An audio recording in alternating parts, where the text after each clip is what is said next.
Hello, नमस्ते।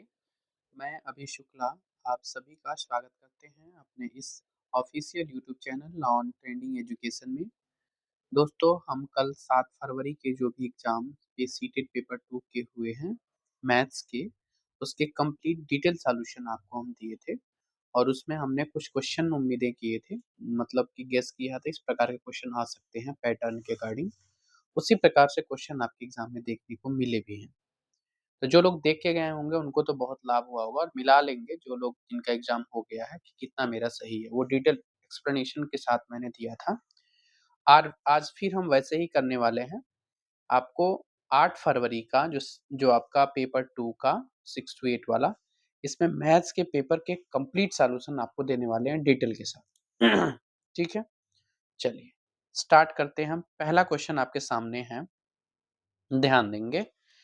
कह रहा है कि यदि 2x माइनस 10 डिग्री और 3x माइनस 10 डिग्री एक पूरक कोण है, तो 4x प्लस 40 डिग्री का मान क्या है? मैंने आपको कल सप्लीमेंट्री की बात बताया था। दो कोणों का सम सप्लीमेंट्री की बात हो रहा है तो वहाँ पर 180 के इक्वल होगा और जब पूरक कोण की बात करें, कॉम्प्लीमेंट्री की बात करें तो वहाँ पे 90 डिग्री के इक्वल होगा। बहुत आसान सा क्वेश्चन है। इसको ऐसे लिखेंगे कि 2x प्लस 2x माइनस 10, ठीक है? मैंने बोला कि इन दो कोणों का जो सम होगा वो 90 के इक्वल होगा, ठीक है ना? Is equal to 90 degree. Clear है? सॉल्व कर लीजिए, ब्रैकेट ओपन कर लीजिए। 2x minus 10 plus 3x minus 50 is equal to 90 degree. 2x और 3x मिलकर के हो जाएगा 5x और माइनस 10x और माइनस 10 और माइनस 50 मिलकर के minus 60 degree is equal to 90 degree. तो मतलब 5x की जो वैल्यू आई वो 90 और इधर चल के कितना हो गया ये? तो 90 degree plus 60 degree is equal to कितना हो गया? 150 डिग्री। इसका मतलब कि 5x is equal to 150, x बराबर कितना हो जाएगा? तो 150 बटा 5 कितना हो जाएगा ये? 30 डिग्री हो जाएगा। x की वैल्यू कितनी आ गई? 30 आ गई। अब हमको निकालना है आपका 4x प्लस 40 डिग्री की वैल्यू बतानी है। तो x की वैल्यू हमने कितना रखा है? 30। इस पे 30 रख लीजिए प्लस 40 यहाँ पर रख लीजिए। तो 4 ये इसको मल्टीप्लाई कराएंगे कितना हो जाएगा? 120 और ये कितना हो जाएगा? 40 कितना हो गया? 160 डिग्री इसका फाइनली आंसर होगा। तो किस ऑप्शन में है? ऑप्शन नंबर आपका 2 आपका करेक्ट आंसर है। ठीक है?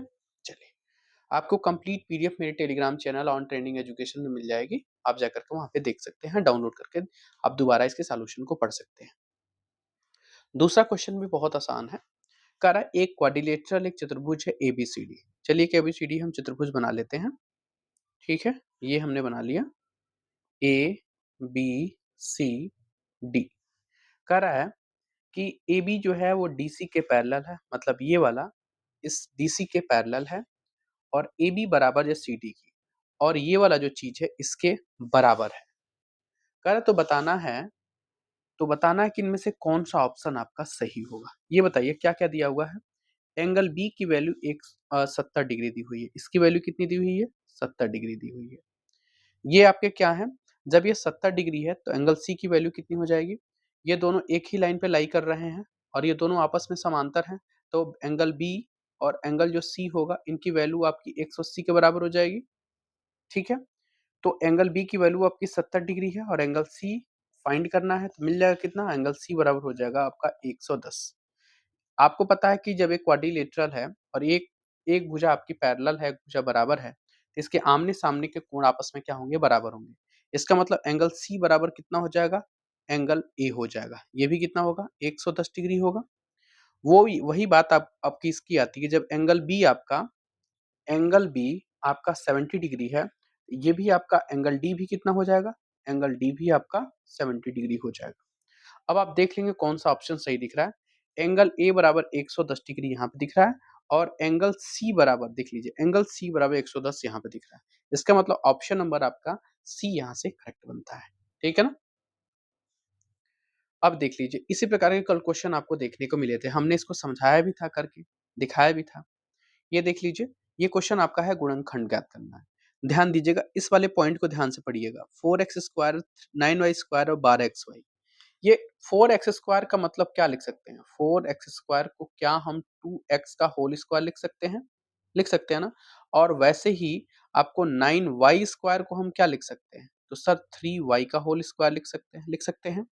वहीं आपको 12xy की बात करें तो इसको क्या लिख सकते हैं? इसको लिख सकते हैं 2 गुणे 3 गुणे 2 गुणे 2x गुणे 3y, तो 12xy हो जाएगा। मतलब मेरे लिखने का मतलब एक फ़ॉर्मूला बनाना था। मतलब इसको हम लिख सकते हैं 2x का स्क्वायर प्लस 3y का square plus 2 multiply 2x into 3y। ध्यान दीजिएगा, मतलब a का स्क्वायर प्लस b का स्क्वायर प्लस 2ab के फॉर्म का मतलब यहाँ पे एक फ़ॉर्मूला सेट हो जा रहा है।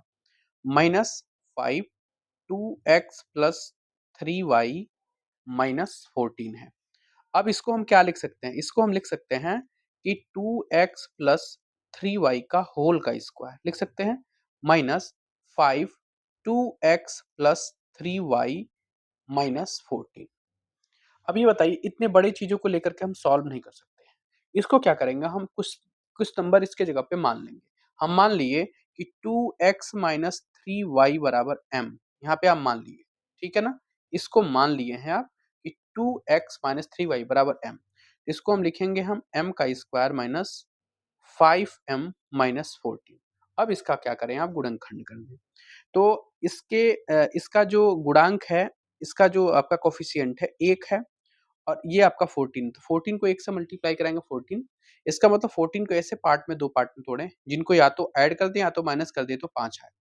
तो हम यहाँ पे क्या कर सकते हैं कि 7 में से 2 को माइनस करेंगे तो 5 मिल जाएगा और 7 को 2 से मल्टीप्लाई करा देंगे तो हमको क्या मिल जाएगा आपका 14 हो जाएगा। ठीक है ना? तो इसको ऐसे लिखिए m का स्क्वायर माइनस, देखिए माइनस लगाया तो इसको ब्रैकेट तुरंत लगा लीजिए, आगे बवाल हो जाएगा।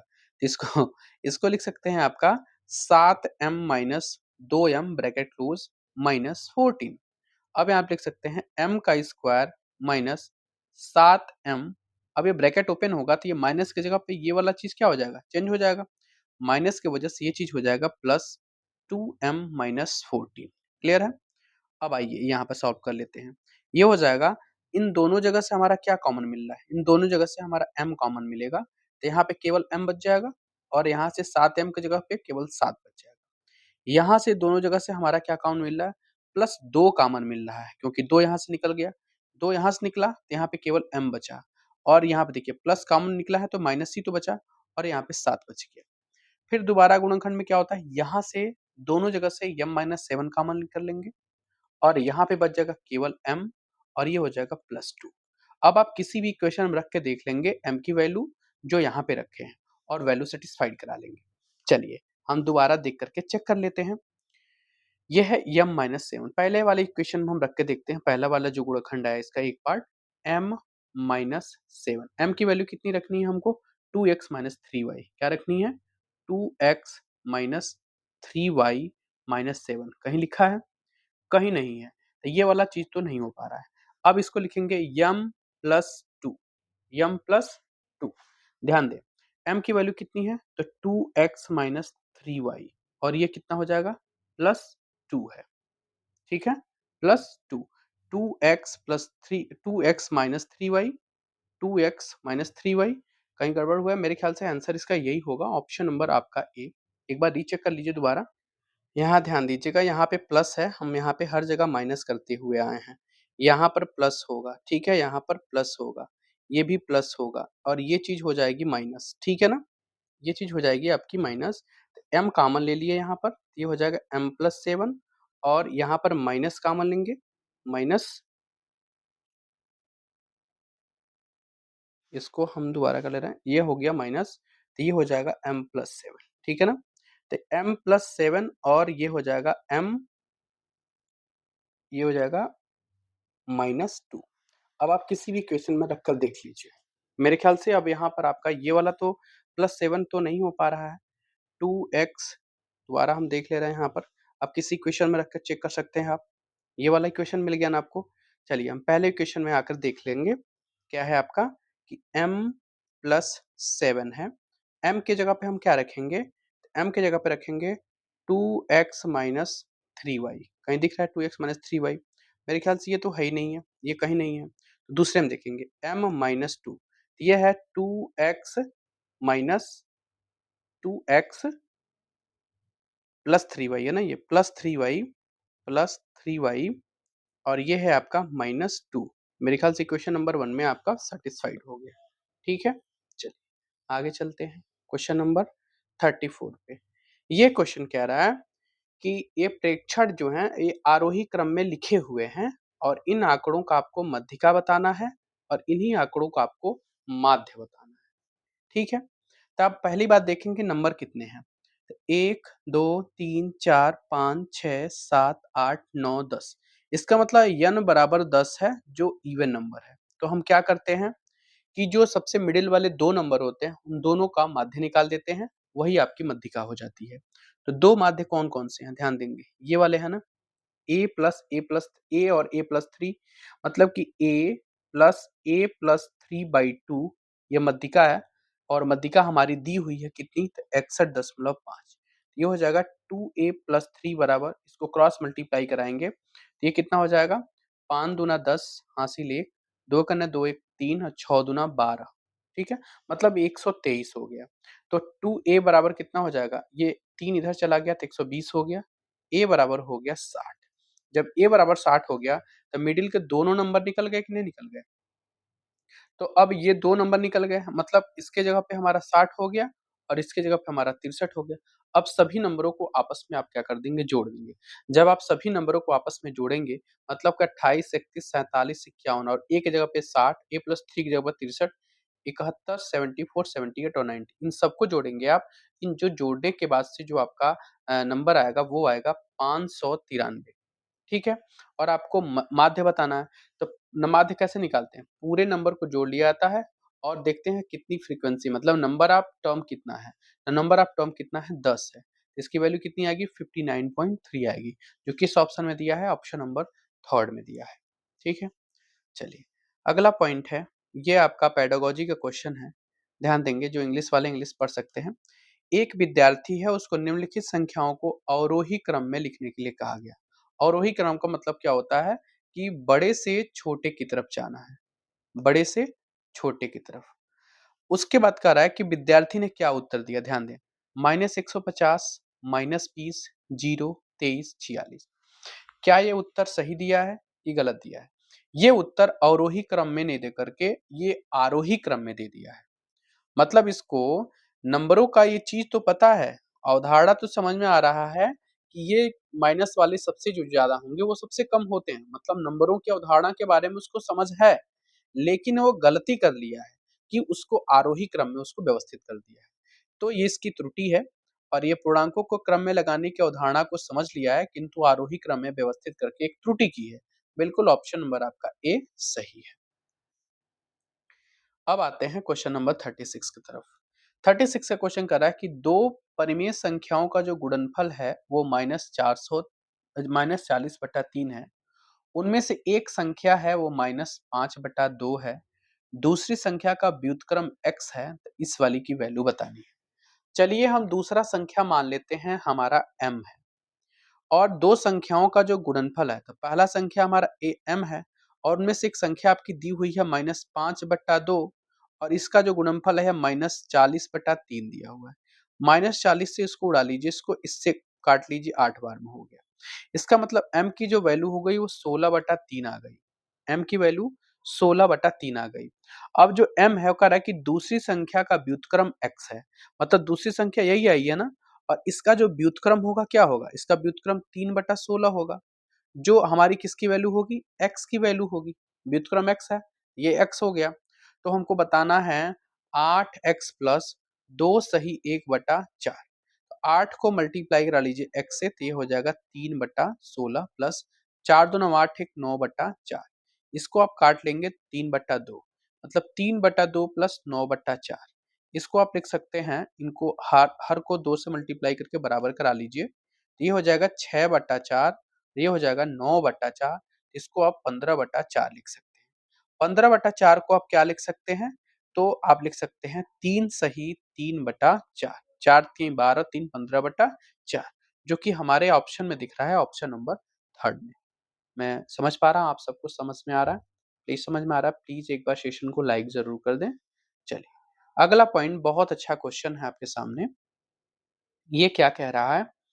कह रहा है कि एक दो वृत्ताकार खेत हैं C1 C2 जिनका परिमाप क्रमशः इतना और इतना दिया। मान लीजिए एक वृत्ताकार ये है, सॉरी 1 मिनट। कह रहा है कि एक वृत्ताकार मान लीजिए ये है और दूसरा वृत्ताकार ये है, ठीक है? ये हमारा C1 है और ये हमारा C2 है। इन दोनों का जो परिमाप, परिमाप का मतलब होता है आपका 2 पाई r1, ठीक है? और ये हमारा है 2 पाई r2। इन दोनों की वैल्यू दी हुई है। इसकी वैल्यू दी हुई है 40 पाई मीटर।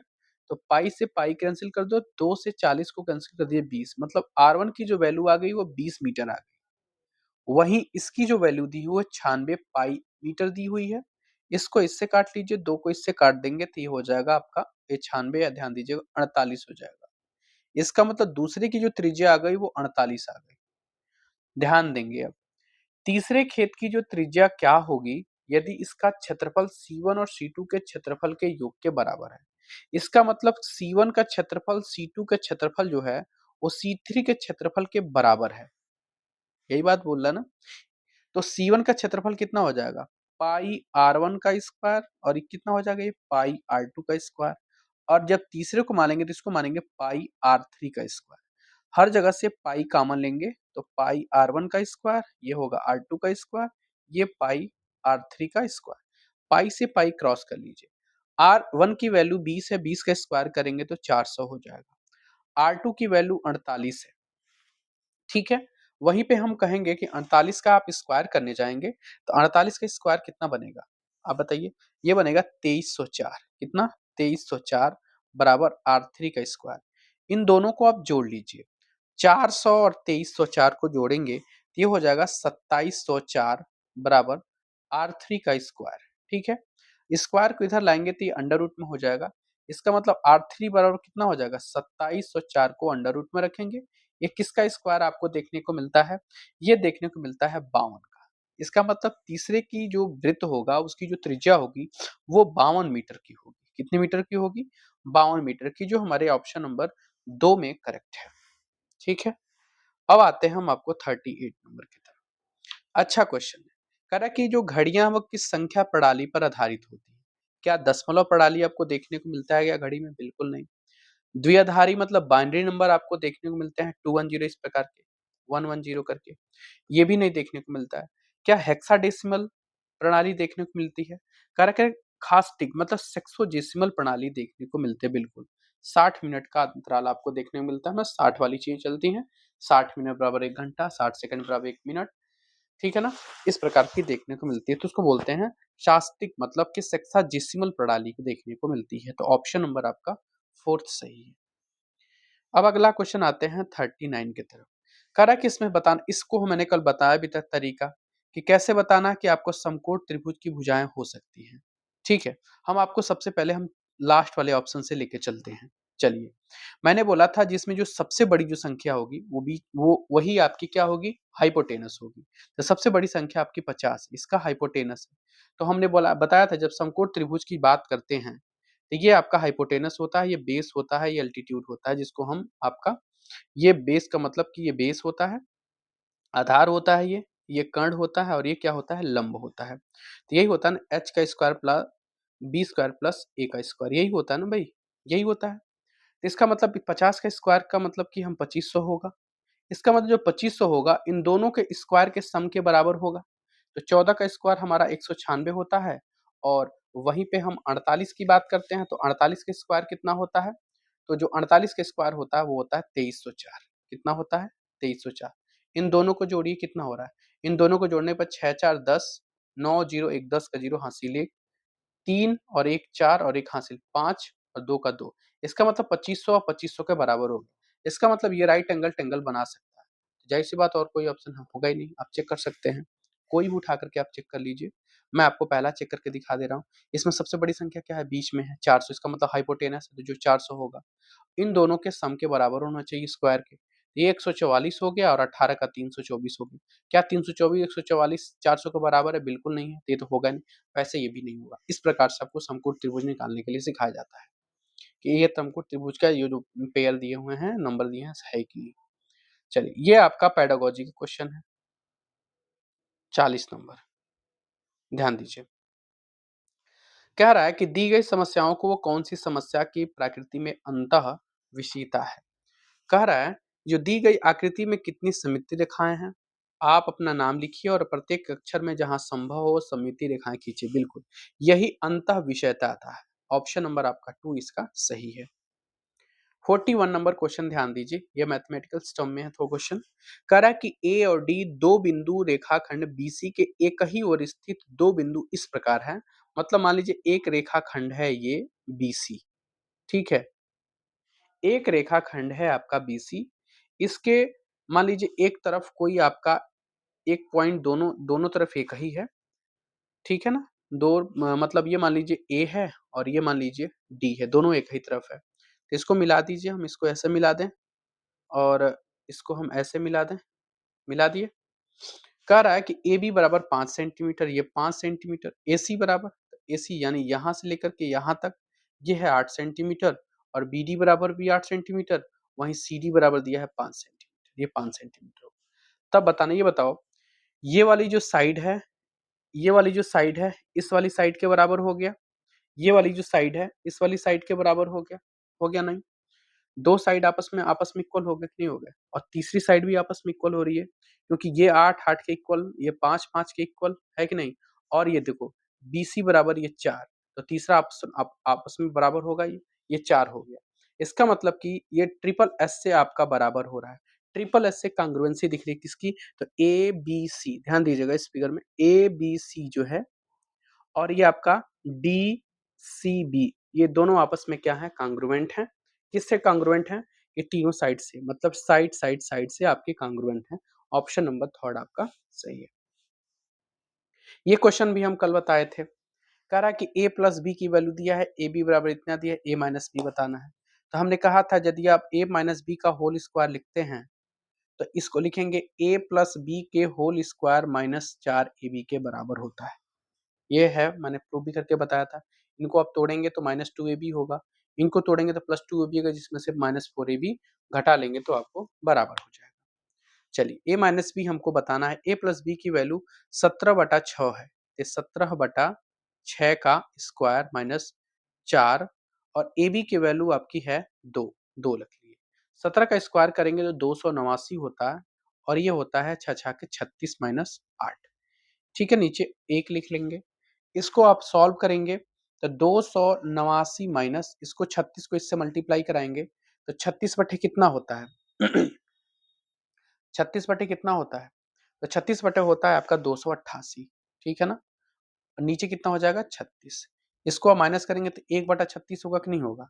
अब आप बताइए, हम कह रहे हैं कि a माइनस बी का होल स्क्वायर बराबर 1/36, तो क्या a माइनस बी बराबर 1/6 नहीं होगा। 1/6 कहीं ऑप्शन में दिया है, बिल्कुल हमारा ऑप्शन नंबर आपका बी करेक्ट है। जो हम लगा रहे हैं 100% सत्य है, उसको सही मान के ही चलिए, वही सही आंसर है।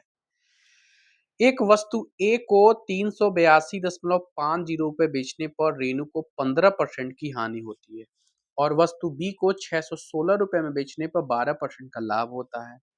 यदि वह दोनों वस्तुओं को कुल मिलाकर इतने रुपए में बेचे तो लाभ बताना है। ये बताइए, ए को इतने रुपए में बेच रहा तो 15% की हानि हो रही है, मतलब कि 100% हमारा सही होता है, मानक होता है, लेकिन वो 15% की हानि, उसका मतलब कि 85% की ना वैल्यू दिया हुआ है ये।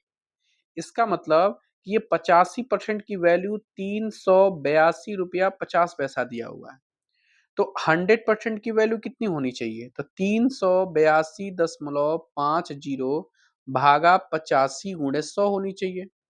इसको आप सॉल्व करेंगे तो सॉल्व करने के बाद ये डबल जीरो से ये डबल जीरो से डेसिमल खत्म हो जाएगा। 382 मतलब इतना हो जाएगा 29,250 भागा 85। जब इसको आप काटेंगे तो ये कट जाएगा 450 बार में। इसका मतलब जो ए की जो सीपी आ रही है, कास्ट प्राइस, वो 450 रुपए आ रही है। अब वहीं बी की बात देख लेते हैं, बी की बात क्या कह रहा है। अब ये कह रहा है 616 रुपए में बेच रहे हैं तो 112 रुपया का लाभ आ रहा है, मतलब 12% का लाभ हो रहा है। 12% का लाभ मतलब 100 से 12 बढ़ रहा है, इसका मतलब 112 की वैल्यू दी हुई है, यानी 112% की वैल्यू 616 है। तो हमको तो पहले 100% पे आना होगा ना। तो 616 बटा 112 गुणे 100, इसको आप जब सॉल्व करेंगे तो ये इसकी जो सीपी आएगी वो 550 आएगी। इसको सॉल्व कर लीजिए, इतना टाइम तो आप लोग देख रहे हैं, सॉल्व कर लीजिएगा काट करके अपना। तो ये बी की जो सीपी हो गई वो 550 रुपए हो गई, और ए की जो सीपी हो गई 450 रुपए हो गई। कह रहा है कि इन दोनों वस्तुओं को, यदि हम दोनों वस्तुओं का टोटल सीपी की बात करें, ए और बी मिला करके, तो 550 प्लस 450 बराबर कितना हो जाएगा, 1000 रुपया हो जाएगा ना। लेकिन वो बेच कितने में रहा है, 1180 में। तो ये बताइए सीपी है और बेच कितना में रहा है, तो 1180 रुपए में। तो ये बताइए 1100, और हमको पता है लाभ प्रतिशत बराबर क्या होता है, तो लाभ प्रतिशत बराबर होता है लाभ बटा कास्ट प्राइस गुणे 100। कोई भी लाभ और हानि आपके क्रय मूल्य पे हुई होती है, तो क्रय मूल्य पर लाभ आपका कितना रुपए हुआ, मल्टीप्लाई 100। लाभ कितने का हुआ है, जब 1180 में से आपको 1000 में से माइनस करेंगे, 1000 माइनस कर देंगे, 180 का ही तो लाभ हुआ है आपको, और आपका कॉस्ट प्राइस है कितना, तो सर 1000 है। इसको 100 से मल्टीप्लाई करा लीजिए, कट गया, ये इससे कट गया। इसका मतलब आपको 18% का आपको लाभ मिला। कितने का, 18% का, जो ऑप्शन नंबर आपका थर्ड में सही है। उम्मीद करते हैं आप सबको समझ में आ रहा होगा, सबका मैंने सॉल्यूशन आपको लिख के दे दिया है, ये ध्यान दीजिए। चलिए अगला पॉइंट आपके सामने है 44 नंबर। सबकी पीडीएफ हमारे टेलीग्राम चैनल पे पड़ी हुई है, और मैक्सिमम क्वेश्चन हम देख रहे हैं हमारे जो नोट्स, हमारे एनसीईआरटी के जो नोट्स हैं उस नोट से आए हुए हैं। तो प्लीज आप उसको यदि बाई करना चाहते हैं, ऑफर चल रहा है, 200 में सभी आपको चारों सब्जेक्ट के एनसीईआरटी मिल जाएंगे, हिस्ट्री, ज्योग्राफी, पॉलिटी। ठीक है ना, मैं आपको डाल दूंगा इसमें, आप इसको चेक कर सकते हैं। आपको चाहिए तो आपको इस नंबर पे व्हाट्सअप करना पड़ेगा, 7905858205। ठीक है, चलिए अब हम चलते हैं, आपको फॉर नोट्स एनसीईआरटी ओरिजिनल मिलेगा। कह रहा कि गणित शिक्षण में परियोजना विधि में संबंधित निम्नलिखित कथनों में से वो कौन सा कथन सही है। पहला क्वेश्चन क्या दिया है, यह क्रियामूलक ज्ञान करके सीखने पर आधारित एक विधि होती है। क्या ये सत्य बात है कि नहीं, क्या ये सत्य बात है, बिल्कुल ये सत्य बात है, ये तो 100% है, क्रियात्मक मूल विधि ज्ञान करने पर, मतलब सीखने पर आधारित एक विधि है। एक ऐसी विधि जिसमें अधिगमकर्ता को भूमिका सबसे कम है, बिल्कुल गलत बात, खत्म हो गया ये। एक ऐसी विधि है जो अधिगमकर्ता को एक खोजकर्ता के रूप में परिवर्तित करती है, बिल्कुल सत्य बात है हमारा। यह हमेशा निगमनात्मक हमेशा नहीं हो सकता है। ए और सी किस ऑप्शन में दिख रहा है, ऑप्शन नंबर थर्ड में, ये ऑप्शन आपका सही हो जाता है। आते हैं 45 नंबर। अच्छा क्वेश्चन है, समझने की बात है।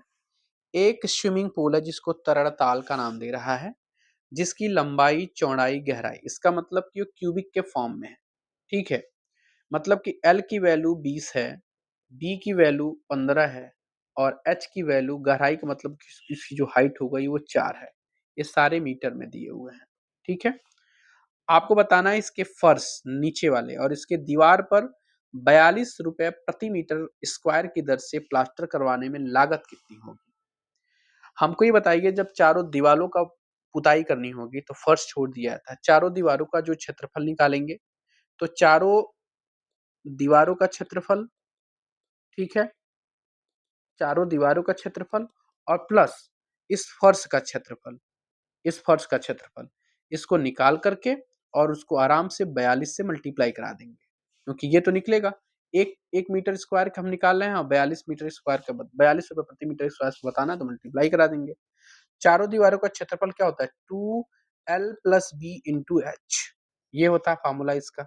फर्श निकालेंगे तो आपका आयताकार है, तो L/B हो जाएगा, इसको 42 को तो मल्टीप्लाई करना ही है। देखिए 2 गुणे L कितना है 20 और 15 कितना हो जाएगा, 20 और 15 35, ये 35 हो जाएगा, और H कितना है तो 4 है, प्लस L कितना है तो L हमारा 20 है, और B कितना है तो सर 15 है, गुणे 42, ये कितना हो जाएगा, 35 दूना 70 चौको 280, और ये हो जाएगा आपका 300। इसको मल्टीप्लाई कराना है 42 से, इनको आप ऐड करेंगे तो हो जाएगा 580 गुणे 42। जब इनको मल्टीप्लाई कराएंगे तो 24,360 रुपए आएगा पूरा खर्च, नीचे का फर्श और चारों दीवारों का प्लास्टर करवाने की जो लागत आएगी। ये है ऑप्शन नंबर आपको ए में देखने को मिल रहा है। उम्मीद करते हैं समझ में आ रहा होगा। इकारा की पैटर्न की समझ का विकास बीजगणित पढ़ाने की आवश्यक माना जाता है। निम्नलिखित में से कौन सा कथन के लिए सही कारण का निरूपित करता है? कह रहा है कि पैटर्न में बहुत सारे वास्तविक जीवन का अनुप्रयोग होते हैं, जैसे बीजगणित में नहीं होते। बिल्कुल गलत बात। पैटर्न सामान्यीकरण से संबंधित है।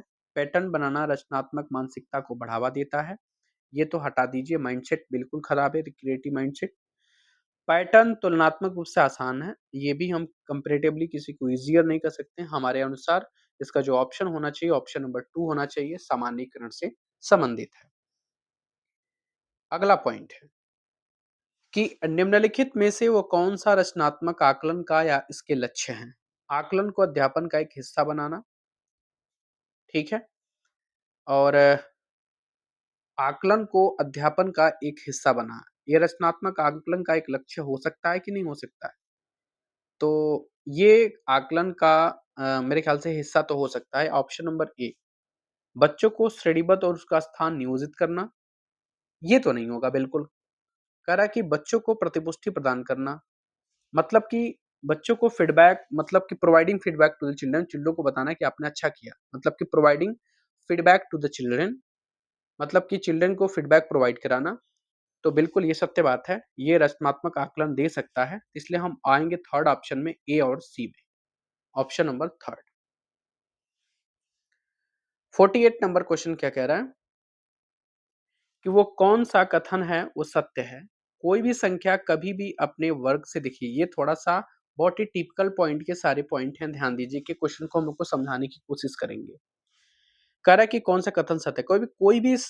कोई संख्या कभी भी अपने वर्ग से बड़ी नहीं होती, अपने वर्ग से बड़ी नहीं होती। हम आपको कहें कि आपको 0.5 एक संख्या है, इसका स्क्वायर करेंगे तो आप कितना होगा? 0.25। आपसे पूछा जाए कौन बड़ा है, 0.25 बड़ा है कि 0.50 बड़ा है? तो मेरे ख्याल से ये बड़ा है, और ये कह रहा है बड़ी नहीं होती है। तो मेरे ख्याल से ये तो फॉल्स हो गया कि नहीं हो गया? अपने वर्ग से बड़ी नहीं होती है, तो अपने वर्ग से तो यहाँ पर बड़ी हो गई है। ये तो फॉल्स हो गया स्टेटमेंट।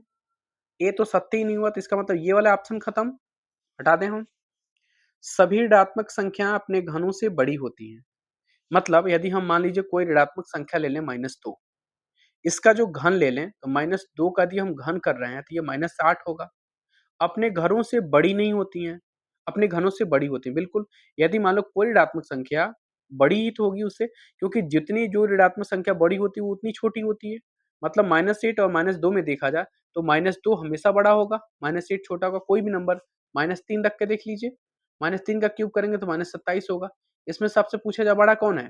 तो -3 बड़ा है, -27 छोटा है। तो मतलब ये घन से बड़ी होती है। इसका मतलब कि यथार्थ है कि ऑप्शन नंबर बी तो सही होगा। तो ये वाला ऑप्शन ऐसे ही करेक्ट खत्म हो गया। केवल डी लिखा है तो ये ऑप्शन तो नहीं होगा। कह रहा है कि कोई संख्या अपने घन से कभी भी घन से बड़ी कभी नहीं होती। हमने कहा अभी बड़ी होती है, आपने कहा बड़ी नहीं होती है, तो ऑप्शन ऐसे ही खत्म हो गया। ऑप्शन सी बिल्कुल एलिमिनेट हो गया। अब बचता है ऑप्शन नंबर आपका बी। हम डी भी चेक कर ले रहे हैं। कह रहा है कि किसी अभाज्य संख्या का जो वर्गमूल है एक परिमेय संख्या नहीं है। अभाज्य संख्या, अभाज्य संख्या मतलब कि कोई मान लीजिए 5 है, 5 अभाज्य संख्या है, इसका वर्गमूल √5 है। क्या ये परिमेय संख्या है? बिल्कुल नहीं परिमेय। कोई भी 11 है, 11 क्या है? एक अभाज्य संख्या, इसका अंडर रूट क्या होगा? एक अपरिमेय संख्या, परिमेय संख्या होगा ना? कह रहा है कि परिमेय संख्या नहीं है, बिल्कुल बात सत्य है। मतलब कि बी और डी मेरे ख्याल से दोनों ही बात सत्य आ रही है। ये ऑप्शन का मतलब गलत है, ये चैलेंजिंग किया जा सकता है। हो सकता है कि आपको आयोग के द्वारा नंबर दे दिया जाए। मेरे ख्याल से अभी बहुत सारे टीचर लोग क्या बताएँगे मुझे नहीं पता है। मैंने अपना एग्ज़ाम्पल आपके सामने सैटिस्फाइड करके सिद्ध कर दिया है कि बी और डी हमारे ख्याल से सही है, ए और सी गलत है। ठीक है? चलिए आगे चलते हैं। कह रहा है कि √2 एक अपरिमेय संख्या है, उसको प्रमाणित करने के लिए निम्न में से कौन-सी प्रमाणित करने की विधि सबसे उपयुक्त है? सबसे उपयुक्त विधि है वो है उसका विरोधाभास। क्या है आपका? विरोधाभास, मतलब कि कॉन्ट्रडिक्शन। √2 एक अपरिमेय संख्या है। ये प्रमाण करने के लिए कि वो कौन-सी संख्या प्रमाणित करने की विधि है सबसे उपयुक्त है। इसका मतलब कि आप उसका विरोधाभास कर रहे हैं। तो ये आपका इसका कॉन्ट्रडिक्शन कर रहे हैं। तो ऑप्शन नंबर बी करेक्ट है। 50 नंबर है, इसको बहुत आसान तरीकों से बहुत लोग अलग-अलग तरीकों से लगाते हैं। आप ट्री मेथड लगाते हैं। अ, हम तो रेशियो मेथड से लेके चलेंगे इसको। कह रहा है कि राजीव ने एक ₹7,000 की धनराशि उसको 20% वार्षिक दर पर 1.5 वर्ष के लिए निवेश की, जबकि ब्याज क्या है? अर्धवार्षिक है और ये किस पे लगा है? वार्षिक लगा है। इसका मतलब जो वार्षिक 20% लगा है, अब वही रेट ऑफ इंटरेस्ट 20% से कितना हो जाएगा? 10% हो जाएगा ना? और 10% क्या हो जाएगा ये? छमाही हो जाएगा, अर्धवार्षिक हो जाएगा। तो अब जब छमाही हो जाएगा, तब इसको निकालने का ना तो 10% का मतलब क्या होता है? 1/10 होता है। इसको आप ऐसे निकालेंगे कि 1/10 का मतलब कि वो वैल्यू 10 से हो जाकर पहले वर्ष में 10 से 11, फिर दूसरे में कितना हो जाएगा? 10 से 11 और फिर तीसरे में क्या हो जाएगा? 10 से 11। ये बताइए जब अर्धवार्षिक है तो समय कितना हो जाएगा? समय आपका 3 साल हो जाएगा ना?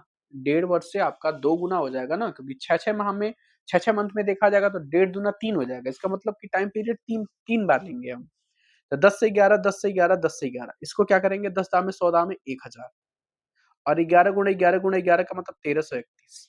इसका मतलब कि ये 1000 है, ध्यान दीजिएगा 1000 है और ये 1000 जो ये 1000 ये 1000 की जो वैल्यू है वो 7000 दी हुई है। यहाँ पे वही बात है ना, 1000 की वैल्यू आपकी 7000 दी हुई है। इसका मतलब कि 7 का मल्टीपल है। तो इसमें ब्याज कितना होगा? आपसे बोले कि 1000 से और 1331 के बीच का मतलब कि ये आपका मूलधन है और ये आपका मिश्र धन है। तो 1000 से 1331 कोई भी धन हो रहा है तो इसका मतलब कि 331 रुपए उसका क्या है? ब्याज है। इसको भी तो 7 टाइम्स मल्टीप्लाई कराएंगे तो 7 1 जा 7, 7 3 जा 21, 2 कैरी और 7 3 जा 21, 2 23। इसका मतलब 2370 रुपए यहाँ से उसको ब्याज मिल गया। अब आइए दूसरी चीज में, उसके मित्र अमित ने 8,000 रुपए की राशि 10% वार्षिक दर पर 2 वर्ष के लिए निवेश की और वो वार्षिक ब्याज संयोजित कर रहा है। इसका मतलब छमाही नहीं कर रहा है। तो यहाँ पर भी 10% दिया है और 10% का मतलब 1/10, यानी वो 10 से 11 और फिर दूसरे साल में भी 10 से 11 जाएगा इसका इंटरेस्ट। इसका मतलब ये 10 दाम में 100 और 11 ग्राम 121। इसका मतलब ये जो 100 की वैल्यू है वो 8,000 दिया हुआ है। 100 की वैल्यू जब 8,000 है, इसका मतलब कि 80 मतलब मल्टीपल 80 है। इन दोनों के बीच में कितने का डिफरेंस है? 21 का डिफरेंस है, 21 रुपया ब्याज लग रहा है। 21 को जब 80 से मल्टीप्लाई कराएंगे तो 1680 हो जाएगा। कितना हो जाएगा? 1680 हो जाएगा। यही होगा ना? 1680। ये बताइए 2370 पहले वाले में मिल रहा है इसको ब्याज और दूसरे वाले को 1680 रुपए ब्याज मिल रहा है।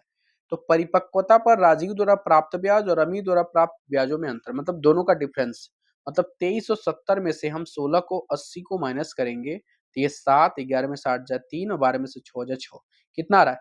637 रुपए आ रहा है, जो कि हमारे ऑप्शन में भी दिया हुआ है, ऑप्शन नंबर 4। ये ऑप्शन नंबर सही हो जाएगा। आप इस तरीके से लगाएंगे तो बहुत कम टाइम लगा और ट्री मेथड से भी लगा सकते हैं।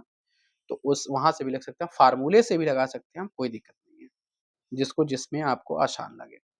ये भी बड़ा क्वेश्चन समझने का एक मतलब तरीका होना चाहिए, किस तरह आप समझ के क्वेश्चन को लगा पा रहे हैं।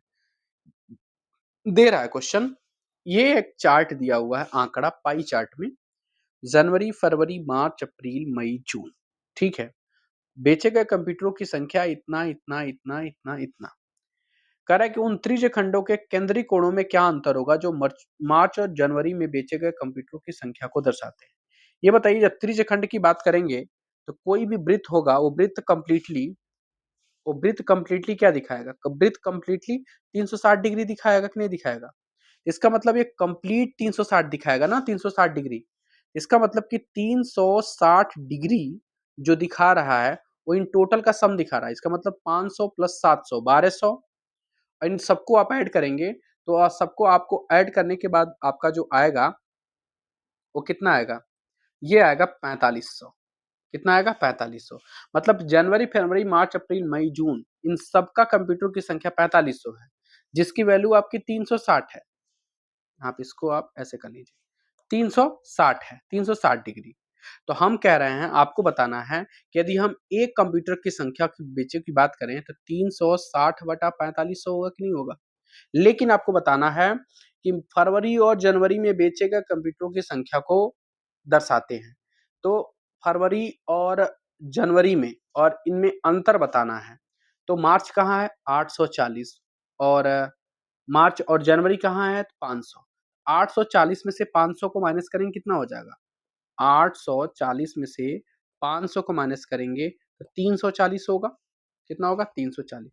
इसको 340 हमको बताना है। इस जीरो को इस जीरो से काट लीजिए, इस जीरो को इस जीरो से काट लीजिए। 9 से कटेगा, 9 चौको 36, 9 पचे 45। इसका मतलब 4 चौको 16 का 6 हासिल, 1 4 ती 12 और 13, 136/5, जिसको हम क्या लिख सकते हैं?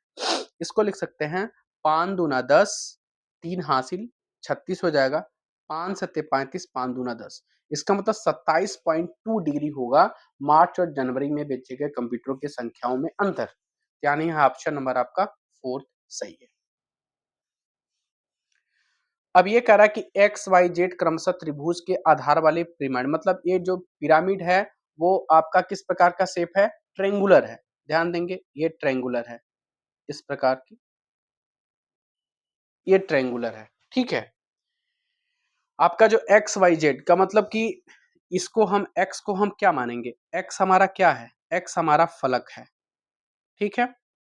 वहीं पे वाई क्या है? तो वाई हमारा क्या है? तो शीर्ष है। ठीक है। मतलब इसको हम क्या बोल सकते हैं? इसको फेसेस बोलेंगे और इसको बोलेंगे वर्टिसेस। और जेड जो होगा वो क्या होगा हमारा? तो ये हो जाएगा एज। एज का मतलब किराना, किनारा। देखिए पहले हम फेस की बात करेंगे। फेस कितना है? 1 2, ये कितना है? तो 3। कितना है आपका? 3। और एकदम सबसे जो नीचे वाला बन रहा है वो कितना है? 4। इसका मतलब कितना हो जाएगा? ये 4। शीर्ष मतलब वर्टिसेस कितने हैं? तो 1 2 3 4, ये भी आपके 4 बने। एज, एज मतलब किनारा कितना है? 1 2 3 4 5 और ये क्या है? 6।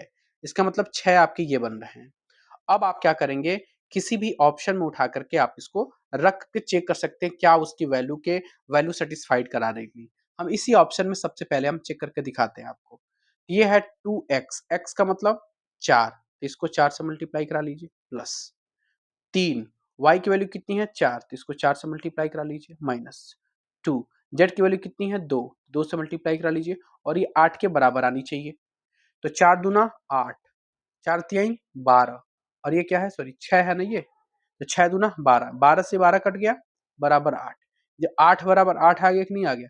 इसका मतलब ये आपका क्या कर रहा है? सेटिस्फाइड कर रहा है, तो यही वाली आपकी वैल्यू आंसर हो जाएगी। ठीक है ना? ऑप्शन नंबर 4 आपका करेक्ट आंसर है। अब हम आते हैं आपको लेकर के 53 नंबर में। 53 नंबर क्वेश्चन क्या कह रहा है कि एक जो परीक्षण विद्यार्थियों के एक विशिष्ट समूह के सदस्यों को सापेक्ष प्रदर्शन के बारे में जानकारी प्राप्त करते हैं, उनको हम क्या करते हैं? उनको हम डायग्नोस्टिक टेस्ट बोलते हैं। मतलब आप उनके बारे में क्या कर रहे हैं? उनके परफॉर्मेंस को आप डायग्नोज कर रहे हैं, जान रहे हैं, मतलब उसको नैदानिक परीक्षण के नाम से जानते हैं। 54 नंबर क्या क्वेश्चन कह रहा है?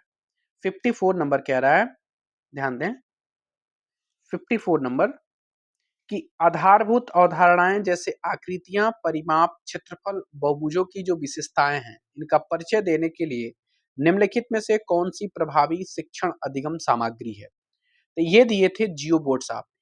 ऑप्शन नंबर आपका फोर्थ इसका आंसर सही होगा। क्लियर है? ऑप्शन नंबर आपका जो आपका ये फोर्थ सही होगा। चलिए 55 नंबर क्वेश्चन तो हमने लगाया है। इसके कोई भी ऑप्शन इसमें मिल नहीं रहे हैं। वैसे मैं आपको सॉल्व करने की कोशिश करते हैं आपके सामने, आप खुद सॉल्व करके देखिए। ये दिया हुआ है x बटा वाई बराबर, जब ये माइनस में देना तो इसको न्यूमरेटर को डिनोमिनेटर बना लेते हैं और डिनोमिनेटर को न्यूमरेटर और ऊपर वाले को पॉजिटिव कर लेंगे, तो ये हो जाएगा -3 के पावर 3 हो जाएगा, डिवाइडेड इसको भी हम क्या लिख कर लेंगे, ये हो जाएगा 3/4 के पावर ऊपर 4।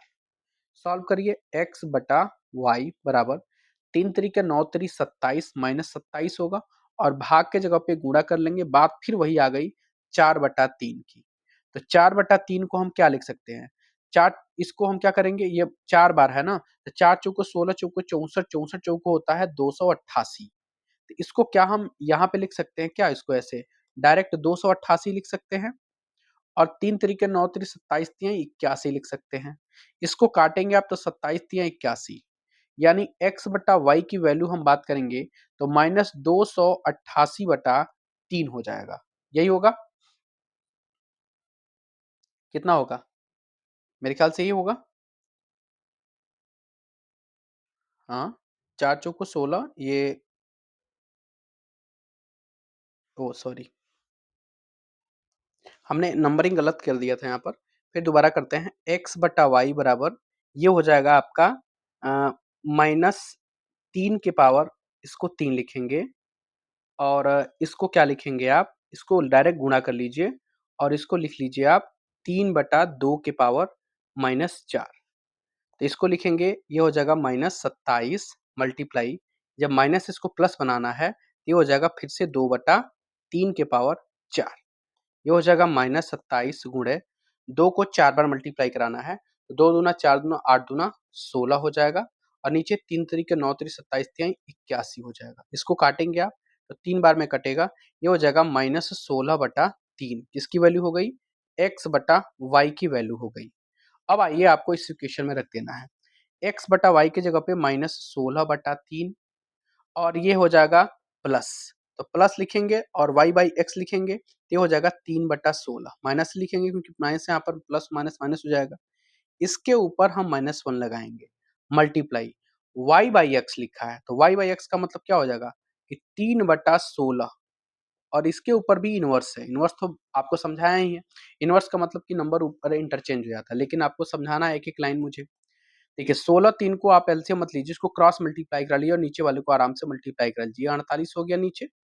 16 को 16 से मल्टीप्लाई कराएंगे 256 माइनस 3 तरीके 9 के ऊपर -1 गुणे, ये क्या हो जाएगा, ये हो जाएगा 16/3, बात वही आ गई और ऊपर वाला माइनस खत्म हो गया।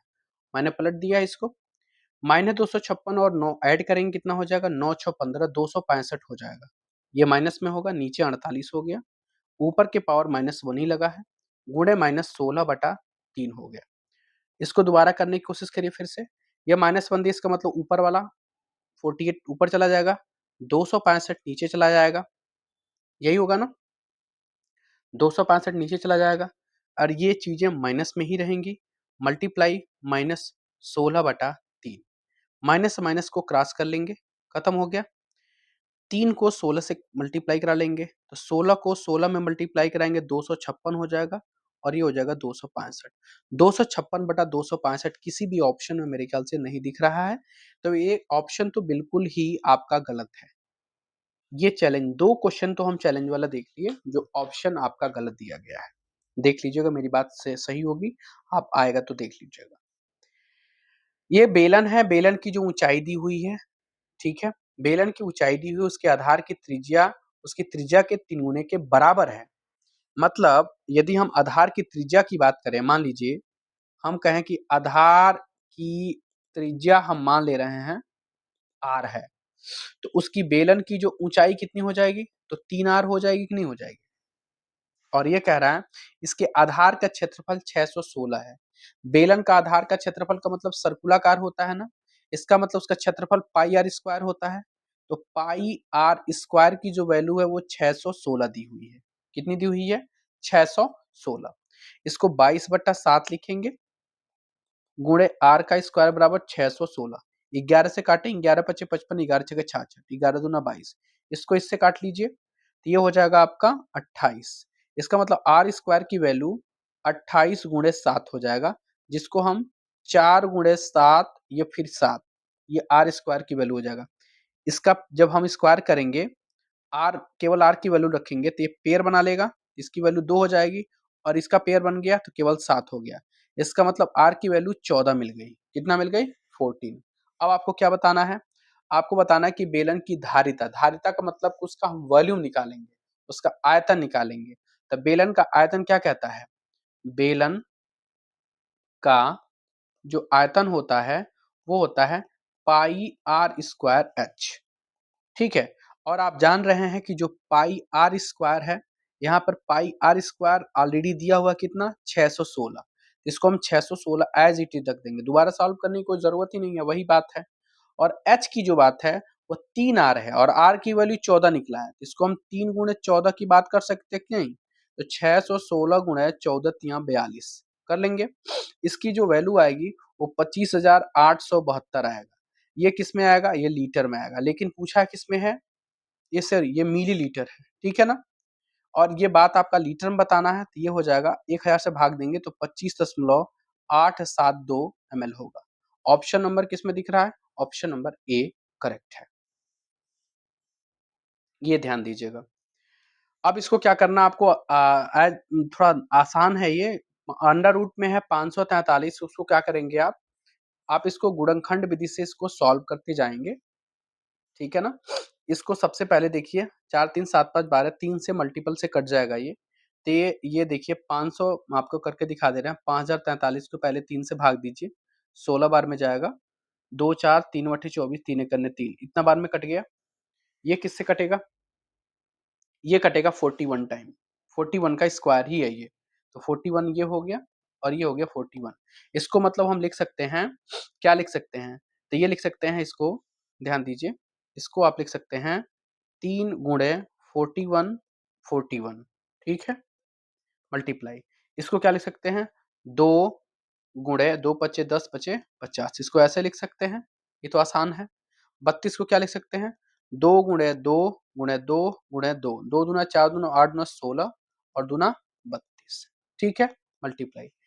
1323 को क्या लिख सकते हैं? क्या 3 से कटने वाला है?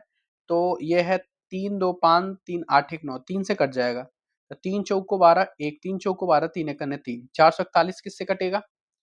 441 किससे कट सकता है? बता सकते हैं? 7 से कट सकते हैं क्या? 7 छक 42, हाँ 7 से। 7 छक 42, 7 तरीके का, फिर ये 7 से कटेगा, 7 नवा 63, ठीक है। और ये क्या होगा? ये आपको 9 ऐसे डायरेक्ट रख लीजिए। तो इसको आप रख सकते हैं 3 गुणे 7 गुणे 7 गुणे 9, डायरेक्ट अंडर रूट में। इसको आप लिख सकते हैं 41 अंडर रूट में 3 मल्टीप्लाई। इसको क्या लिख सकते हैं?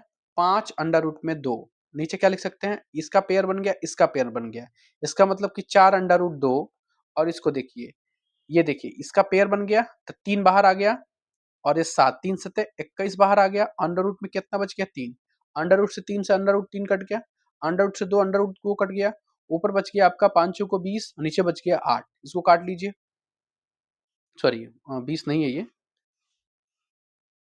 20 नहीं है, सॉरी। ये है आपका, एक मिनट, ये है आपका कि 5 कन्ने 5 और 5 चौको 20, 205। और नीचे है आपका आपका कितना कि 4 और 21 मतलब 84, 205/84 कहाँ है? ऑप्शन नंबर ए में दिख रहा है एक, यही आपका आंसर सही है।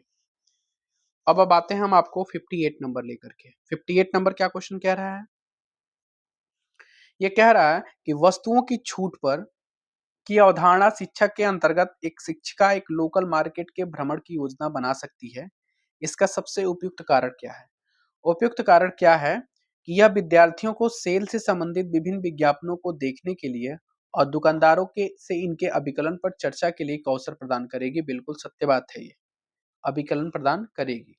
मतलब कि एडवर्टाइजमेंट अलग अलग तरीके से दिखाया जाएगा जिससे सेल्स बढ़ेगा, और शॉपकीपर से आपको डिस्कस करके उनके बारे में कैलकुलेशन करने की, मतलब आ जाएगा कैसे कैलकुलेट करना है, इनको कैसे प्रोवाइड करनी चाहिए, अपॉर्चुनिटी कैसे स्टूडेंट को देख सकते हैं अलग अलग एडवर्टाइजमेंट देख करके। यह विद्यार्थियों और शिक्षक दोनों के लिए मौज मस्ती, बिल्कुल खत्म बात, ये इसमें की बात की नहीं गई है। अधिगम अवसर प्रदान करेगी भी नहीं। ऑप्शन नंबर ए आपका करेक्ट है। ये भी आसान सा क्वेश्चन है। कह रहा है कि इनको नॉर्मली आप मल्टीप्लाई करा देंगे और 3x प्लस 4 की वैल्यू दिख लेंगे। क्या है आपका? ये है 5 3x plus 4 minus 8 6x plus 7 बराबर 9x-8। सॉल्व करिए मेरे साथ, इसको अंदर मल्टीप्लाई करा लीजिए। ये हो जाएगा 5 3 15x प्लस, इसको अंदर फिर से मल्टीप्लाई करिए, 5 चौको 20 माइनस 8 छके 48x। ध्यान दीजिएगा माइनस लगा है, ये प्लस है, माइनस हो जाएगा। 8 सते 56 हो जाएगा, और ये है आपका 9x-8। सभी आपके व्यंजक वाले समान एक साथ ला लीजिए, x वाली टर्म को एक साथ कर लीजिए। 15x minus 48x minus 9x plus इधर है, इधर आएगा माइनस चला गया, -8 यहाँ पे हो गया, और ये आपका -20 हो गया, और ये आपका +56 हो गया। समझ में आ रहा है कि नहीं आ रहा है? मेरी बात समझ में आ रही है? चलिए, अब देख लीजिएगा आपको क्या समझ में आ रहा है यहाँ पर, कि ये 15x होगा, और ये माइनस मिलकर प्लस 48 और 9 मिलकर कितना हो जाएगा? 57, -57x होगा बराबर, ये कितना हो जाएगा? -28 और प्लस आपका 56। इन दोनों को माइनस करेंगे तो वैल्यू माइनस में आएगा, 7 में से 5 जा 2, 5 में से 1 जा 4x बराबर कितना हो जाएगा? ये प्लस और माइनस मिलके माइनस होगा, 56 में से 28 को माइनस करेंगे 28 ही होगा, 28 प्लस में होगा, x की वैल्यू आपकी 28/42 हो जाएगी, 28/42 माइनस में होगा, काट लीजिए, 7 चौक को 28, 7 छके 42, 2 दूना 4, 3 दूना 6, इसका मतलब कि x की वैल्यू -2/3 आई ना, -2/3 आई। हमको निकालना है 3x प्लस 4 की वैल्यू, तो 3 को x की वैल्यू -2/3 प्लस 4, 3 को 3 से काट लीजिए, -2 प्लस 4 इसकी वैल्यू कितनी हो गई? -2 प्लस 4 इक्वल टू कितना हो गया? ये +2 इसकी वैल्यू आ गई, जो कि किस ऑप्शन में दिख रहा है? ऑप्शन नंबर आपका 2 में दिख रहा है। अब आगे हैं क्वेश्चन नंबर 60 की तरफ। ये सभी बच्चे सॉल्व कर सकते हैं। कह रहा है कि 72 से भी भाज्य नहीं है। 72 को किस में फॉर्म में तोड़ सकते हैं? जो जो भी डिजिट 8 और 9 दोनों से डिवाइड होगा, वो नंबर आपका क्या होगा? 8 और 9 से डिवाइड होगा तो 72 से डिवाइड होगा। 8 का क्या कहता है? 8 का रूल ये कहता है कि लास्ट की 3 डिजिट आपकी 8 से डिवाइड होनी चाहिए। ध्यान दीजिए, क्या ये 8 से डिवाइड है? 8 एकम ने 8, 6 2 यही 8 से डिवाइड नहीं है। मेरे ख्याल से ऑप्शन नंबर यही मिल गया कि जो आपकी इस 72 से विभाज्य नहीं है। देख लीजिए, ये भी 8 से भाग देने में कट जाएगा। 8 सते 56, 8 सते 56, 8 आई 64 और ये 4, ये भी 8 से कट जाएगा, ये भी 8 से कट गया। ध्यान देंगे इसको, 8 से काटने पर 8 एकम ने 8, 3 2 8 चौको 32, ये भी 8 से कट गया। 8 से लास्ट के 3 डिजिट यही नहीं कट रहा। इसका मतलब कि ये 72 से डायरेक्ट 100% सत्य है कि ये नहीं कटेगा। ठीक है? तो यहीं पे ऑप्शन आप चेक कर सकते हैं, पहला ही ऑप्शन आपको मिल गया जो 72 से विभाज्य नहीं होगा। इस प्रकार मैंने आपको शुरू से लेकर के अंत तक सभी चीज़ें कराया है। मैंने अब मेरे नोट्स के द्वारा भी आपके जीएस वाले पोर्शन भी आप जाकर देख सकते हैं। मेरे नोट्स से बहुत डायरेक्ट क्वेश्चन आए हुए हैं, मिला सकते हैं आप। तो जिनको एनसीईआरटी पीडीएफ चाहिए, कंप्लीट चाहिए, वो आपको टेलीग्राम चैनल पे आप सॉरी इस नंबर पे दिए गए नंबर पे व्हाट्सएप कर सकते हैं आप, आपको वहाँ से मिल जाएगा। ठीक है? Thank you.